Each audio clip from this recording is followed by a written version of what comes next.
some of the strategies that can help, prepare for retirement is embracing growth-oriented assets, like stocks and real estate, because this can provide significant returns over time, especially when it's paired with the power of compounding. In a subsequent video, we'll talk more about, the power of compounding interest.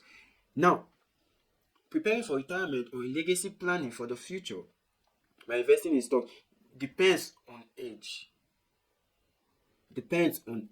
So if you are between the age of 30 to 40, you can invest aggressively on stocks and few of mutual bonds and all of that. But when you are above 45 and upwards, your risk tolerance has to reduce.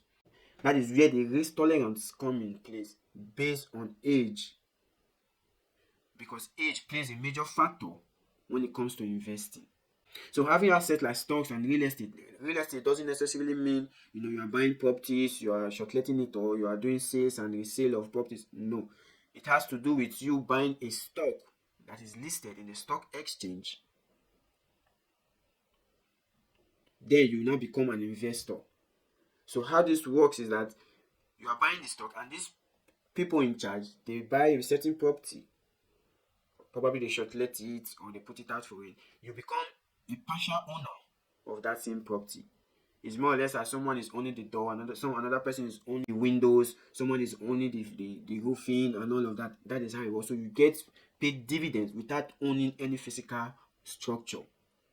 So this can provide returns over time, especially when paired with the compounding and all of that. So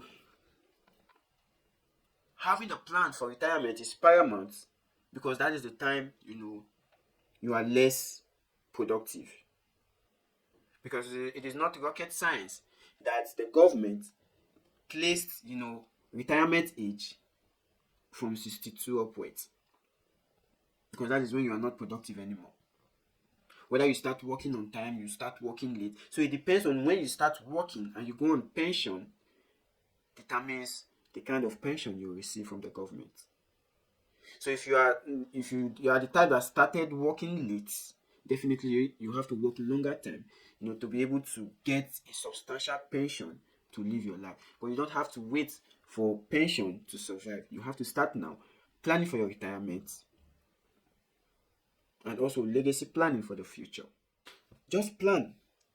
Set your goals based on these categories that we've discussed, from the short-term goal to the medium-term goal to the long-term goal. These are things that are achievable. You can also plan yourself based on these three categories. It all depends on you. Because the major structure is you analyzing, observing, our predecessors and how they were faring, in their retirement age. And ask yourself if truly you want to take the same route or you try something different. So it is up to you to decide if you want to, start something different from what you've already known. When you talk about saving for retirement or a retirement goal, so many people don't take it, serious. But it is paramount that you take it serious, because that is the time where you are less productive and when you are more dependent. Because you'll be depending on the government, you'll be depending on family and friends for survival. If you have little assets, you'll be depending on that asset, and also from family for sustainability. So to avoid such burden, you just have to act now. Until we meet again, it's your boy Young Diamond. Peace.